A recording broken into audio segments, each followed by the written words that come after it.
আসসালামু আলাইকুম। আপনাদের মাঝে আবার একটি ফুল বক্স খাটের ভিডিও নিয়ে আসলাম। এটা পিলার খাট। এটা সম্পূর্ণ মেহগনি শাড়ি কাঠ দিয়ে আমরা বানিয়েছি। এটা অর্ডারি মাল ডেলিভারি চলে যাবে। আপনাদের উদ্দেশ্যে আসলে ভিডিওটি করা। সম্পূর্ণ কাঠে কাঠ কালার করেছি আমরা। মেহগনি কাঠে আসলে কাঠে কাঠ কালারটা করলে খুব ভালো লাগে। কাঠে কাঠ কালারটাই দেখেন কত সুন্দর গ্লেজ হয়েছে। আপনারা চাইলে কাস্টমাইজ করে নিতে পারবেন। এটা পিলার খাট, আমরা নাম দিয়েছি পিলার।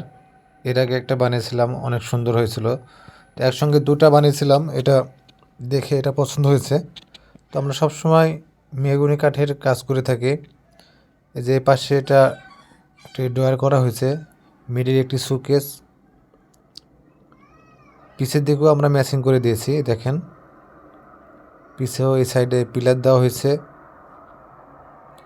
এটা সম্পূর্ণ মেহগনি শাড়ি কাঠ দিয়ে বানানো হয়েছে। এটা 2 ইঞ্চি পাট্টের উপর নকশা করা হয়েছে, সম্পূর্ণ হাতে খোদাই করে। মিডিলে দেখেন এখানে চাপ দেওয়া হয়েছে এক্সট্রা করে, কি সুন্দর করে গোলাপ ফোটানো হয়েছে। আসলে কাঠে সব কিছুই করা সম্ভব। আপনারা কাঠে যেটা করে নিতে চাইবেন সেটাই আমরা করে দিতে পারবো। গোলাপের মানগুলো দেখেন কত সুন্দর করে ফোটানো হয়েছে। এটা গদ্দি মডেল করা হয়েছে। এই যে পাশে একটি গোলাপ, খাটে 3-4টা গোলাপ আছে। আসলে সম্পূর্ণ হাতে খোদাই করে আমরা নকশাটি করেছি। আপনাদের যদি ভালো লেগে থাকে অবশ্যই আপনারা ডিসক্রিপশনের নম্বরটা থাকবে, আপনারা যোগাযোগ করতে পারবেন। দেখেন কত সুন্দর গ্লেজ হয়েছে, ফিনিশিং পরে আসলে অনেক সুন্দর লাগতেছে। তো ধন্যবাদ সবাইকে ভিডিওটি দেখার জন্য।